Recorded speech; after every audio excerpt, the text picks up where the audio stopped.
Good morning, girls. Good morning, ma'am. Good morning, ma'am.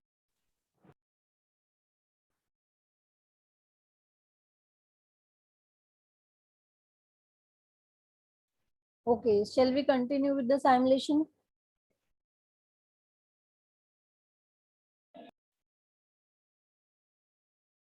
Yes, ma'am. Okay, आपने उसकी example 3 try करी थी?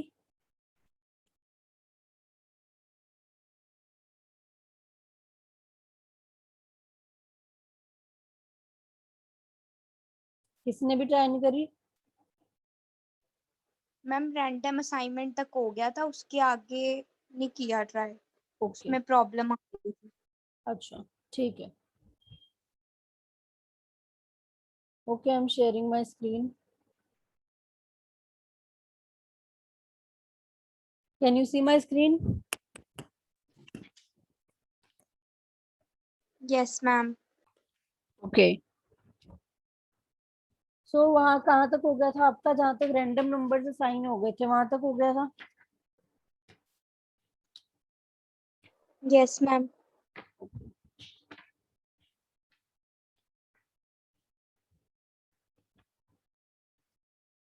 तो देखो ये बिल्कुल सिंपल ही है, जैसे का कल क्वेश्चन किया था, इसमें कुछ अलग नहीं है. जैसे बस फर्क इतना है कि वहां पर हमें एक चीज दी हुई थी, इस क्वेश्चन में हमें दो चीजें दी हुई हैं. जैसे अगर एग्जांपल 3 की बात करें, यहाँ पर हमें डाटा दिया हुआ है, एक दिया हुआ है डाटा कॉस्ट का, एक दिया हुआ है रेवेन्यू का, एंड दोनों की प्रोबेबिलिटीज अलग अलग दी हुई हैं. तो आई थिंक आपका रैंडम नंबर्स तक बन गया है, तो मैं डायरेक्टली वहां तक लिख दूं फटाफट, या वो भी एक बार स्टार्टिंग से बता दूं? मैम डायरेक्टली दूसरा ही स्टार्ट कर दो। ओके, चलो डायरेक्टली दूसरा ही टेबल बना दूं फिर. ठीक है. सो हमें रैंडम नंबर देखो क्वेश्चंस में दिए हुए हैं. क्वेश्चन में सीक्वेंस 1, सीक्वेंस 2. अब सीक्वेंस 1 में हमने वो कॉस्ट में उठा लिया, सीक्वेंस 2 में हमने उसको उधर रेवेन्यू में उठा लिया. तो सबसे पहले अब देखो यहाँ पर ना हमें कोई मेंशन है कितने डेज के लिए करना है या क्या करना है? कहीं पर मेंशन्ड है?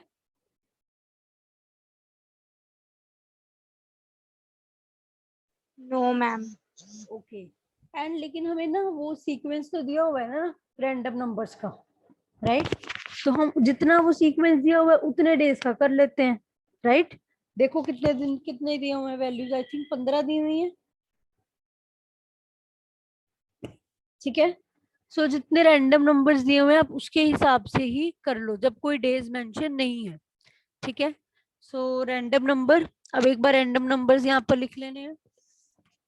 मैं 4-5 करके दिखा देती हूँ, बाकी तुम लोग कर लोगे. Yes, ma'am. ओके. का हो गया था ना, उन्होंने रैंडम नंबर दूसरे लिए हुए हैं। किन्होंने? मैम बुक में रेवेन्यू हाँ नंबर हाँ, जो ऊपर सीक्वेंस दी हुई है उससे मैच नहीं हो रहे थे। अच्छा अच्छा अच्छा अच्छा, ओके. ओके, वो हाँ बेबी बुक में मिस्टेक हो फिर. आप उसके हिसाब से कर लो जो सीक्वेंस बुक में दिया हुआ है, 23, 57 उसके हिसाब से कर लो. ये बुक में थोड़ी सी प्रिंटिंग मिस्टेक्स नहीं है. Okay ma'am. हाँ, या फिर आप ऐसा करो ना, जो उन्होंने नीचे लिखा हुआ है उसको उठा लो फिर, है ना, ऊपर वाला काट दो. जैसे मर्जी कर लो, बात वही है. ठीक है तो सिंपल सा कंसेप्ट ही है. वही है कि जैसे अब देखो रैंडम नंबर है, कॉस्ट निकालनी है, अगले रैंडम नंबर्स उठा के उससे हमने निकालना है रेवेन्यू, देन लास्ट में हमने नेट रेवेन्यू करना है. अभी मैं जो बुक में लिखे हुए हैं ना, मैं वही उठा रही हूँ. यहाँ पर जो नीचे लिखे हुए हैं 39, 72, 38, 29. ठीक है. तो मैं ये 4 करके दिखा देती हूँ, बाकी तुम लोग कर लेना. अब जैसे देखो रैंडम नंबर 82 है, ये कॉस्ट वाला डाटा उठाओ, उसमें 82 कहाँ पर है?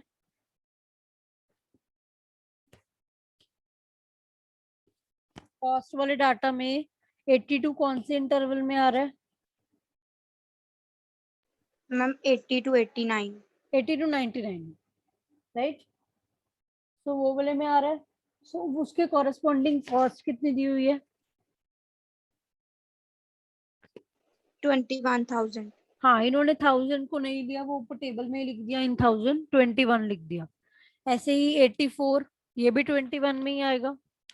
28, 28 कहाँ पर आएगा? 20 to 59 के बीच में, राइट?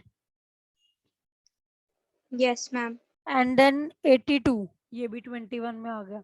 ठीक है, इस तरीके से आपने सारा निकालते रहना है। अब अगर मैं बात करूं रेवेन्यू की, तो 39 रेवेन्यू वाला देखो इंटरवल 39 किधर आएगा? ये मुझे लगता है क्वेश्चन में गड़बड़ है।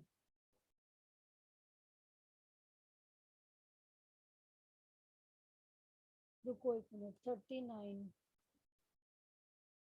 नहीं ठीक है। ठीक है, 39 कौन से इंटरवल में आएगा? Ma'am 20 to 39। 20 to 39, उसके कॉरेस्पॉन्डिंग वैल्यू बोलो रेवेन्यू की। 21। 21, ठीक है। अब 72, ये आ जाएगा 40 to 79, इसके कॉरेस्पॉन्डिंग वैल्यू है 22। 38 कहाँ आ जाएगा? ये भी 20 to 39 के बीच में, कॉरेस्पॉन्डिंग वैल्यू 21। एंड 29 ये भी उधर ही आ जाएगा 20 to 39 के बीच में, इसकी भी कॉरेस्पॉन्डिंग वैल्यू 21। ठीक है, अभी मैं 3-4 करके दिखा रही हूँ, बाकी तुम लोग कर लेना। नेट रेवेन्यू कैसे आएगा? 21 में से 21 गए, क्या सॉरी, नेट रेवेन्यू हमें 21 रुपए मैंने कमाए, 21 रुपए का ही मेरा खर्चा हुआ, तो मेरे तो प्रॉफिट तो मुझे कुछ भी नहीं हुआ। इधर 22 रुपए कमाए, 21 का खर्चा हुआ, 1 रुपया फायदा हो गया। 21 माइनस 19 2 आ गया, 21 माइनस 21 0 आ गया। समझ आया? नेट रेवेन्यू तक समझ आ गया? Yes ma'am. Yes, ma'am. ठीक है, इसके बाद ना इन्होंने ना लास्ट में देखो एक फ्रीक्वेंसी डिस्ट्रीब्यूशन टेबल बनाया हुआ है। वो क्यों बनाया? आपने हर क्वेश्चन में नहीं बनाना है, क्योंकि क्वेश्चन में देखो लिखा हुआ है obtain probability distribution of monthly net revenue, कि उन्होंने क्वेश्चन में ही हमें बोला है कि हमने ये चीज ऑब्टेन करनी है, दैट्स वाई उन्होंने बनाई है। और ये बहुत इजी है, कुछ मुश्किल नहीं है। इन्होंने क्या किया, पहले जैसे देखो ये सारा नेट रेवेन्यू वगैरह सारा डाटा निकाल लिया, ठीक है। इसके बाद इन्होंने क्या किया कि जो नेट रेवेन्यू है ना, उसमें जो वैल्यूज आ रही हैं, लाइक कहाँ से रेंज कर रही है, -2 से लेके ज्यादा से ज्यादा, लाइक इन्होंने ले लिया, एक सेकेंड, मैक्सिमम वैल्यू 6 तक जा रही है ना, हाँ। सो -2 से 6 तक रेंज करके इन्होंने लिख लिए रेवेन्यूज, -2 -1 0 1 2 3, मतलब ये मैं थाउजेंड्स में वैल्यूज की बात कर रही हूँ, ठीक है। सो वो उन्होंने नेट रेवेन्यू लिख लिया। फिर जैसे हम फ्रीक्वेंसी नहीं लिखते होते थे कि ये आइटम कितनी बार आई है, अब पूरे चार्ट में देख लो, -2 कितनी बार आया है? 1 बार आया है। -1 1 बार भी नहीं आया। 0 1 2 3 बार आया है।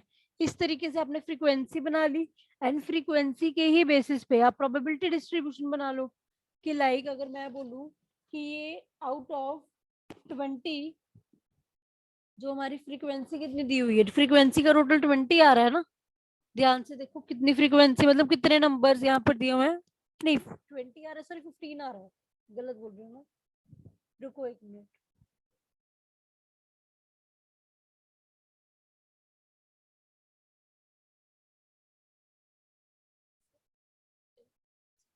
ट्वेंटी आ रहा है ना,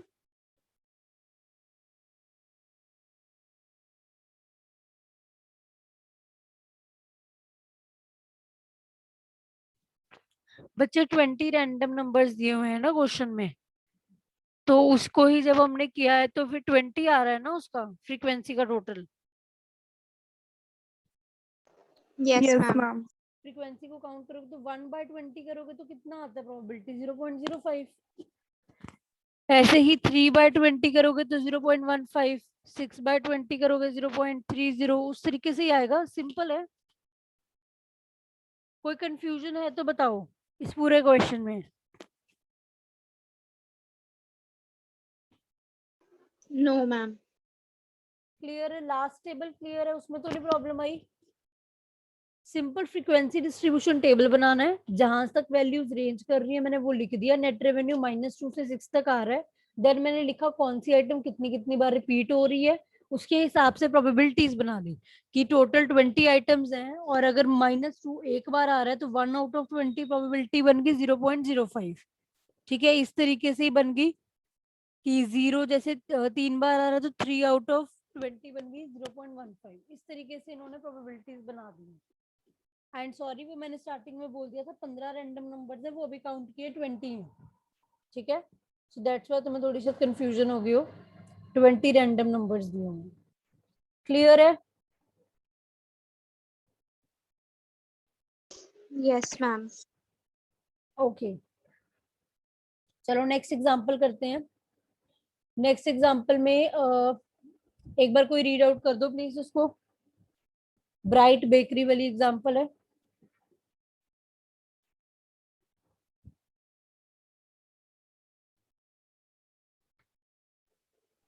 Bright Bakery keeps stock of a popular brand of cake.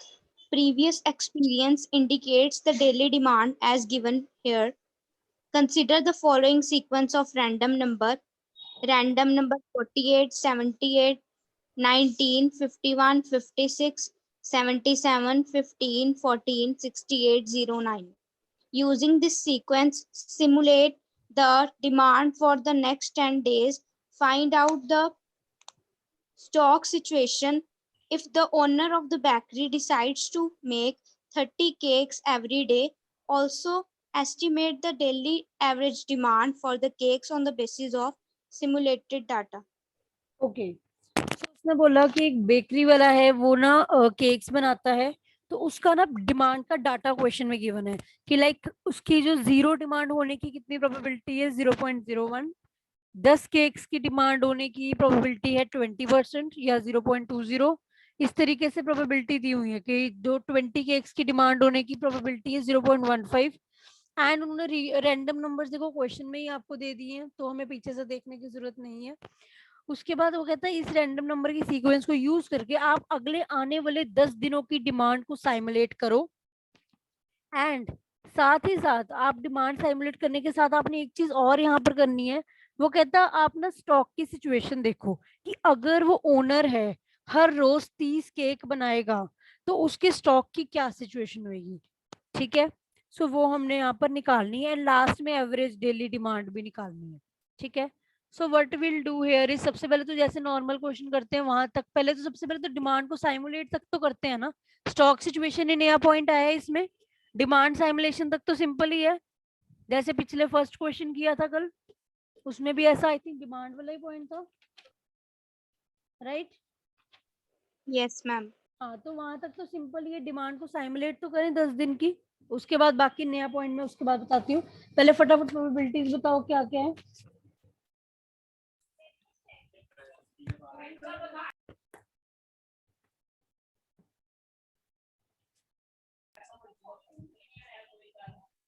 Ma'am 0.12, 0.02। ठीक है, अब इसका नेक्स्ट स्टेप क्या होता है, मैंने तुम्हें स्टेप्स बताए थे कल। पहला स्टेप क्या है, प्रोबेबिलिटीज आ गई। प्रोबेबिलिटीज आने के बाद सेकंड स्टेप क्या होता है, क्यूमुलेटिव प्रोबेबिलिटी निकालनी होती है। क्या करना होता है, क्यूमुलेटिव। सो इसको ऐड करो, 0.01 देन 0.21 1.36 37 नहीं 36 सॉरी 36, उसके बाद 0.86 0.86 0.98। 1। ठीक है, ये क्यूमुलेटिव प्रोबेबिलिटी आ गई। इसके बाद नेक्स्ट स्टेप हमने क्या किया था गर्ल्स कल, रैंडम नंबर इंटरवल्स बनाए थे। Yes, ma'am. कैसे बनाए थे,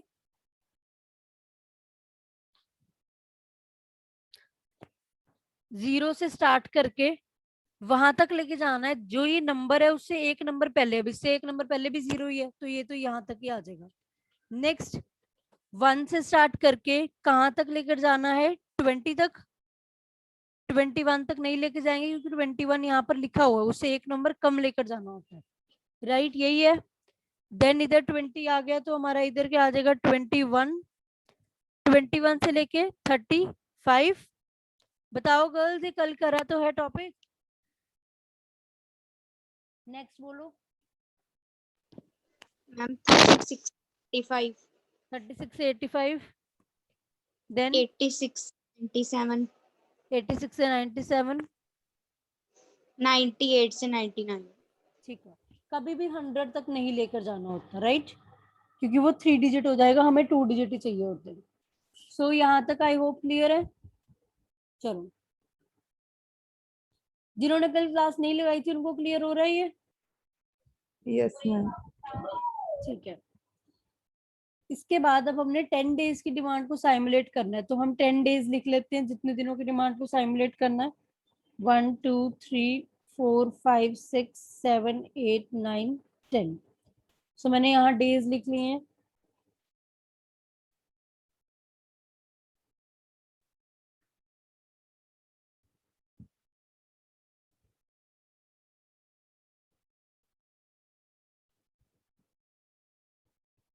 चलो, सो अब डेज लिखने के बाद जो रैंडम नंबर्स का सीक्वेंस क्वेश्चन में गिवन है उसको बताओ क्या लिखा हुआ है।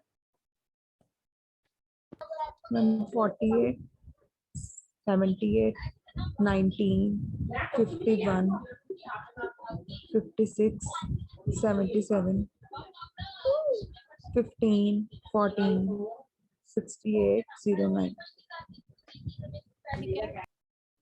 ओके, सो रैंडम नंबर्स लिख लिए। अब नाउ विल राइट व्हाट, अब हम डिमांड को साइमुलेट करेंगे। अब डिमांड साइमुलेट करो, कैसे करते होते हैं, कल जिन्होंने क्लास लगाई थी बताओ।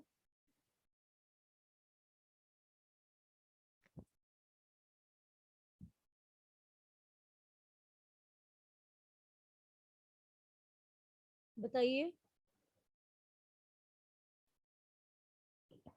48 है, क्या आएगी इसकी कॉरेस्पॉन्डिंग डिमांड? 30 आएगी मैम।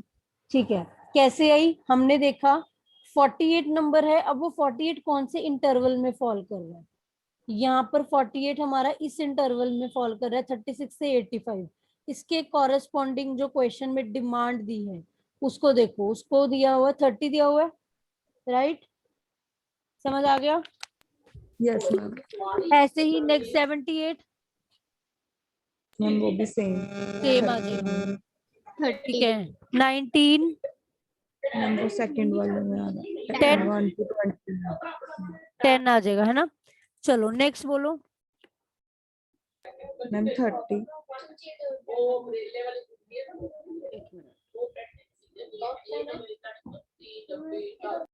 नेक्स्ट आ गया 30। Ma'am, फिर 30. चलो फटाफट बोल दो बाकी की सारी वैल्यूज। Ma'am, 30, 30. 30 30 10 30, देन इसके बाद Ma'am, then 30, 30 फिर. हाँ Ma'am, double 10. डबल 10, 10 10. हाँ फिर 30 और 10. ठीक है। सो डिमांड तक क्लियर है गर्ल्स? ये तो वह यहाँ तक तो कल ही किया था, राइट? Yes, ma'am. अच्छा, एक उसने क्वेश्चन में एवरेज डिमांड निकालने को भी कही है, तो फटाफट वो भी निकाल लें पहले, देन हम स्टॉक सिचुएशन का पॉइंट नया आया है वो निकालते हैं। एवरेज डिमांड करो, इसका टोटल करो 320 आ जाएगा। 320 नहीं, सॉरी 220, गलत बोल दिया मैंने, 220 आएगा। 60 70 100 130 160 170 180 180 के बाद 210 220, राइट, टोटल कितना आ गया? Yes, 220। तो जब हम एवरेज Yes. निकालते हैं तो टोटल डिवाइडेड बाय कितने डेज हैं? 10 डेज हैं, 10 है ना। 22 आ जाएगा। 22 आ जाएगा, 220 डिवाइडेड बाय 10 करके। तो 22 जो है वो हमारी डिमांड आ गई है पर डे, मतलब एवरेज डिमांड कह लो 22 यूनिट्स पर डे, ठीक है। तो ये हमारी एवरेज डिमांड आ गई। अब हमें जो नया पॉइंट यहाँ पर का, ये तक यहाँ तक तो हमने कल कर लिया था। एक नया पॉइंट इस क्वेश्चन में आया, कहता स्टॉक सिचुएशन बताओ। स्टॉक सिचुएशन कब बताओ? उसने ये भी बोल दिया कि वो ना 30 केक्स रोज बना रहा है। आपने इसके हिसाब से स्टॉक सिचुएशन बतानी है। अच्छा, अगर मैंने पहले दिन 30 केक बनाए और 30 केक की ही डिमांड हुई तो मेरे पास कुछ बचेगा? No, ma'am. डैश। अगले दिन फिर से मैंने 30 केक्स बनाए, क्योंकि मैं रोज, उसने लिखा है ना एवरीडे 30 केक्स बनाती हूँ। फिर 30 की डिमांड हुई, कुछ बचा?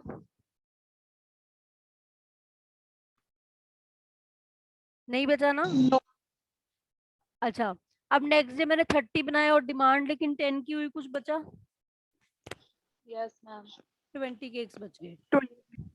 हाँ, अब मेरे पास 20 ये बचे हुए हैं, अगले दिन 30 और बन गए, 50 केक है मेरे पास। 50 में से डिमांड हुई है अब 30 की, तो अभी भी मेरे पास कितने बचे हुए हैं? 20. 20. समझ आया? पिछले वाले भी कैरी फॉरवर्ड हो गए ना, 20 पिछले दिन के पड़े हैं, 30 आज फिर से मैंने बनाने ही होते हैं हर रोज, तो 50 केक हो गए। 50 में से 30 की डिमांड हुई तो 20 बचे हुए हैं। अब 20 पिछले बचे हुए हैं, 30 मैंने आज फिर से बना लिए, 50 में से फिर 30 की डिमांड हुई, फिर 20 बच गया, राइट। ऐसे ही अगले में भी 20 आ जाएगा। अच्छा, अब 20 पिछले दिन के बचे हुए हैं और 30 नेक्स्ट डे बना लिए, 50 हो गया। 50 में से डिमांड कितने की हुई है? 10 की, 10 तो की। 40 तो 40 बच गए, राइट। अब 40 पिछले दिन के बचे हैं, 30 मैंने और बना लिए, 70 केक्स हो गए, डिमांड सिर्फ 10 की हुई है, तो 60 केक बच गए, राइट। Yes ma'am. अब 60 ये बचे हुए हैं, 30 और बना लिए, 90 केक्स, उसमें से 30 की डिमांड हुई है तो 60 बचा हुआ है, राइट। अब 60 ये हैं, 30 और बना लिए, 90 में से 10 की ही डिमांड हुई है, 80 केक्स बच गए, यस मैम।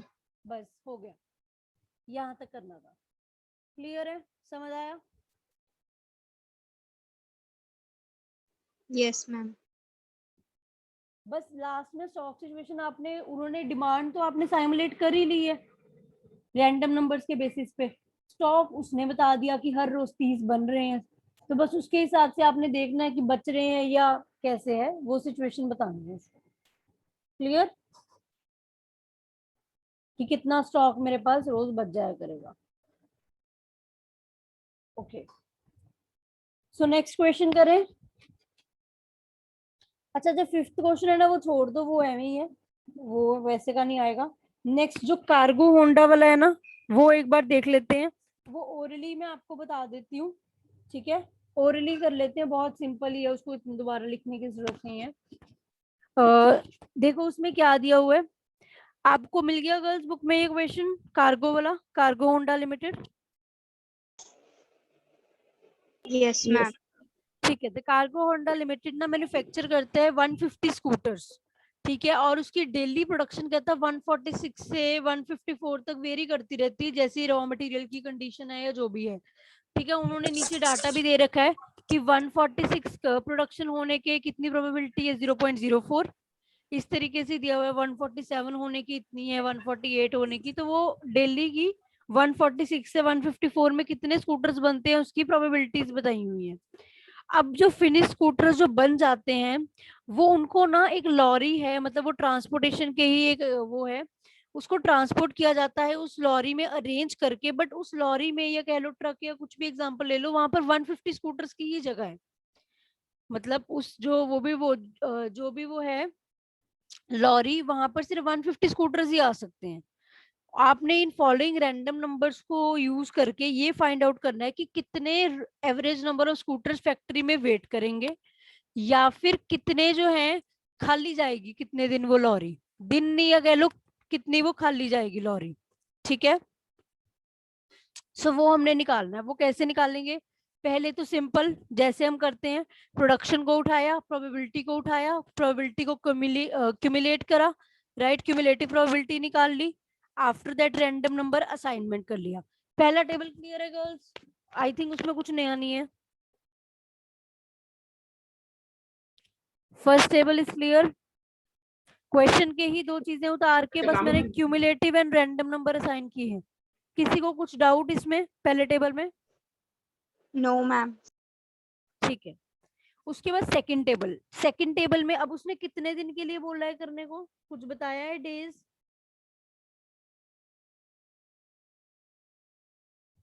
देखो क्वेश्चन में डेज बताए हैं, कितने दिन के लिए साइमुलेट करो, नहीं बताया, तो जितने रैंडम नंबर्स दिए हैं बस उतना ही कर लेंगे। कितने रैंडम नंबर्स दिए हुए हैं? 15. हाँ, बस उतने दिन का कर लेंगे, तो 15 सीरियल नंबर लिख दो, रैंडम नंबर्स उतार लो। देन अब जो प्रोडक्शन पर डे आएगी वो कैसे आएगी, ऊपर से देखो, अब 80 रैंडम नंबर कहाँ पर जा रहा है, मैं एक दो बता देती हूँ, बाकी तो तुम्हें पता लग ही जाएंगे। 80 कहाँ से आ रहा है, यहाँ से 153, राइट, 80 से 91, यस मैम। नेक्स्ट भी उधर से ही आ गया, 76 कहाँ पर आया, 60 टू 79 में, इस तरीके से प्रोडक्शन साइमुलेट कर लोगे। सिंपल ही है, यहाँ तक कोई नया पॉइंट नहीं है। Yes, ma'am. ठीक है, सो प्रोडक्शन साइमुलेट कर ली तुमने। उसके बाद ना उसने कैपेसिटी बता दी कितनी है उस लॉरी की, 150। तो मैंने हर जगह 150 लिख दिया कि उस लॉरी की कैपेसिटी तो रोज 150 ही रहने वाली है। अब देखते हैं कि क्या कितने वेटिंग में जाएंगे रोज स्कूटर्स। अगर पहले दिन डिमांड 153 स्कूटर सॉरी पहले दिन प्रोडक्शन 153 स्कूटर्स की हुई है और उस लॉरी में 150 की ही जगह है, तो कितने स्कूटर्स जो हैं जो अभी भी वेट करेंगे? Ma'am, 3. 3। ठीक है, एम्प्टी स्पेस तो ऑब्वियसली नहीं होगी क्योंकि स्पेस तो पूरी भरी गई है। Yes. उसके बाद नेक्स्ट में फिर से 3 वेट करेंगे, देन कितने वेट करेंगे? 2। वो पता लग ही रहा है, 152 माइनस 150, 152 माइनस, उस तरीके से ही आ जाएगा, राइट। अच्छा, अब 7th डे देखो, 7th डे में 148 प्रोडक्शन हुई है, लेकिन उसमें कैपेसिटी 150 की है, तो वेट तो कोई नहीं करेगा, सगो एम्प्टी स्पेस हो जाएगी लॉरी में 2 की। Yes, ma'am. Yes, ma'am. Point. हाँ, ऐसे ही नेक्स्ट में 147 है, तो वेटिंग में तो कोई स्कूटर नहीं है, प्रोडक्शन 147 की हुई है, लेकिन लॉरी में तो 150 की जगह है, तो 3 जो है वो एम्प्टी स्पेसेस जाएंगी वहां पर। तो बस इस तरीके से गर्ल्स आपने ये बना देना है, जितने भी दिन है उसके डाटा के हिसाब से। तो आपने लिखना है कि टोटल कितने नंबर ऑफ स्कूटर्स वेट कर रहे थे, 21, और उधर कितने नंबर एम्प्टी स्पेसेस कितनी थी, 9। सो आपने बस उनको इतना बताना है, average number of scooters waiting. उन्होंने क्वेश्चन में पूछा हुआ है ना पार्ट 1 में, average number of scooters waiting निकालो। तो टोटल कितने वेट कर रहे हैं, 21। दिन कितने दिए हुए हैं, 15। 21 बाय 15 1.4 आ गया, राइट। ऐसे ही Yes, ma'am. एम्प्टी स्पेसेस का टोटल आ रहा है 9, एंड कितने दिन है, 15, सो 9 बाय 15 0.6 आ गया। I hope it is clear.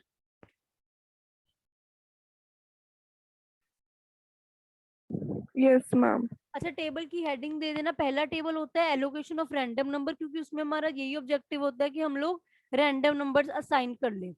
उसके बाद जो सेकंड टेबल है उसको आप साइमुलेशन वर्कशीट बोलोगे, जिसमें हम एक्चुअल में साइमुलेट कर रहे हैं, राइट।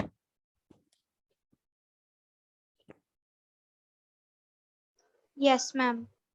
ठीक है जी, सो आई होप ये क्लियर है। आई थिंक आपका अब टाइम भी हो गया है, तो बाकी फिर कल करते हैं।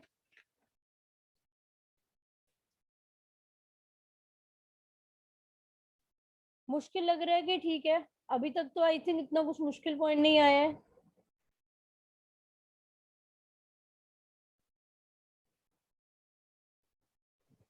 Yes, ma'am. Yes, ma'am. Easy, ma'am.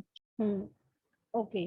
अच्छा, इसकी ना मैंने तुम्हें ना साइमुलेशन की वो देनी है, थ्योरी की असाइनमेंट देनी है।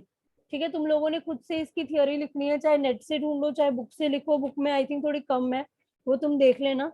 मैं तुम्हें क्वेश्चन बता दूंगी, ठीक है, वो क्वेश्चन तुम लोगों ने फिर उसको जो है नेट से ढूंढ के या जैसे भी है वो प्रॉपरली लिख लेना है। समझ आ गई मेरी बात? वैसे बुक में भी Yes, दिया हुआ है, बट बुक में मुझे लग रहा है मैटर इनफ नहीं है, that's why I am saying कि थोड़ा सा इंटरनेट भी रेफर कर लेना। सो उस अकॉर्डिंगली आप अपनी इसकी थ्योरी रेडी कर लेना। क्वेश्चन मैं आपको बता दूंगी, क्योंकि इसकी थ्योरी भी काफी बार आई है सिमुलेशन की। So that's why I am saying कि इसकी थ्योरी भी कर लेते हैं, सो दैट खाली प्रैक्टिकल ना करते रह जाएं। Okay, so I will just take the attendance and then you can leave. Ma'am, आपने आज थर्ड क्वेश्चन करवाया है? थर्ड क्वेश्चन एक बार उसका बोलना हेडिंग। मैम, जो probability distribution monthly cost sales वाला हाँ and जी, cost हाँ वाला। जी, स्टार्टिंग में यही कराया मैंने आज। मैम, आप इसकी आज वाला भेज देना रिकॉर्ड में। ठीक है। Ma'am, excuse me. Yes. Ma'am, transportation में एक क्वेश्चन है एप्सिलॉन का, जिसमें हाँ। उन्होंने R1 को 0 ना लेके R4 को 0 लिया है। अच्छा, तो कौन वो सा ऐसे क्वेश्चन है? क्यों किया? क्वेश्चन बता दो। Example 24। Example 24। Determine optional solution, optimal solution, sorry. एक सेकंड, उसकी एक दो वैल्यूज बोलना, क्योंकि मेरी बुक में वो आगे पीछे ना हो। P1 P2 627 अच्छा, ठीक है ठीक है, ये वाला है। इसमें इन्होंने R1 को क्या लिया है, अच्छा आर R1 उसको R4 को 0 ले लिया। अच्छा ठीक है, एक सेकंड देख लेते हैं।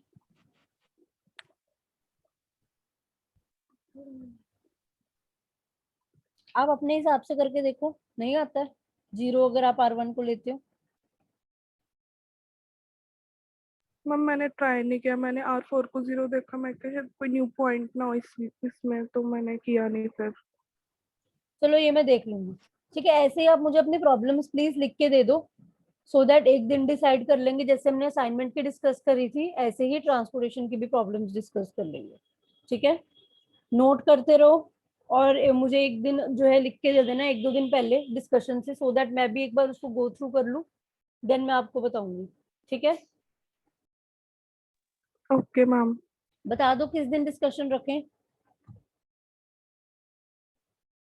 और ऐसा करते हैं, हम डिस्कशन ना रखते हैं, अभी तो 2-4 दिन ये सैमुलेशन हो जाए, और 17 या 18 को रख ले। यस मैम, तब तक तुम लोग कर लोगे, है ना? Yes, ma'am. हाँ ठीक है। फ्री तो कब तक करेंगे हाँ जी, सॉरी। मैम, फ्री कब तक करेंगे? आई होप एक्चुअली 19 तक तो नहीं करेंगे, इतना तो मुझे पता है, उसके बाद का मुझे आइडिया नहीं है। 19 तक तो शायद नहीं करेंगे, उसके बाद में भी कर दें।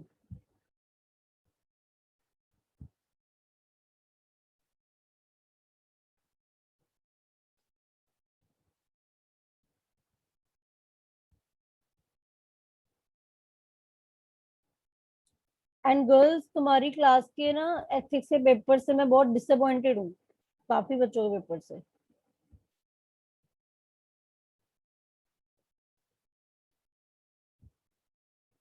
एक तो कई बच्चों ने जो दूसरी शीट्स यूज करी है ना, जो assignment sheets, normal assignment sheets होती हैं, उनकी तो मुझे लगता है ऑटोमेटिकली प्रेजेंटेशन खराब हुई है बिकॉज ऑफ लेस स्पेस। क्योंकि जो लास्ट टाइम यूनिवर्सिटी शीट्स थी ना, उसमें ज्यादा लाइंस थी, ज्यादा स्पेस थी, आप उसमें ज्यादा लिख सकते हो। बट जो असाइनमेंट शीट्स आप यूज करो, उसमें स्पेसिंग कम है, तो आई थिंक बहुत ज्यादा उसमें भी फर्क पड़ा है। मैम फर्क नहीं है मैम, उस जो यूनिवर्सिटी शीट थी लास्ट टाइम मिली मैम, उसमें 37 लाइंस थी, और जो असाइनमेंट शीट्स है उसमें 32 लाइंस है। बट फिर भी थोड़ा सा मेरे को ऐसा लगा कि पता नहीं क्या है, उसमें थोड़ा सा फर्क लग रहा था। बट चलो वो भी जो भी बात है, बट मेरे को थोड़ा सा ऐसा था कि आपकी क्लास में प्रेजेंटेशन बच्चों ने इतनी अच्छी नहीं करी है, एंड कई कंटेंट भी मतलब ओके ओके था, मतलब जितनी मुझे एक्सपेक्टेशन थी कि एग्जांपल्स वगैरह या जैसे भी थोड़ा अच्छा प्रेजेंट किया हो। कई बच्चों ने तो किया है, नो डाउट किया है, जिनको मैंने अच्छे नंबर दिए हैं उनका है ही अच्छा। बट कई बच्चों से मुझे डिसअपॉइंटमेंट है, एक तो बच्चों ने पेपर नहीं कंप्लीट किया। मैं तो ये हैरान हूँ, मैंने कितने ही पेपर जैसे चेक किए जो कि कंप्लीट ही नहीं है, एक एक क्वेश्चन छोड़ा हुआ है 10-10 नंबर का।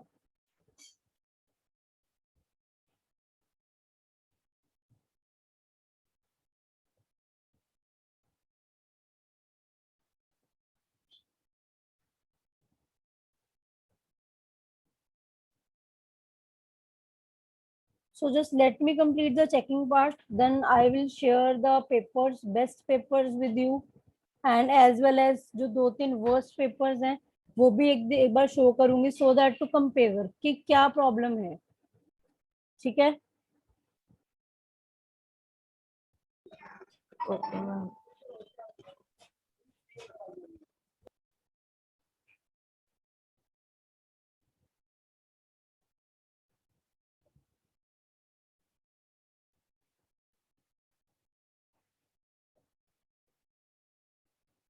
okay girls, you may leave, thank you so much.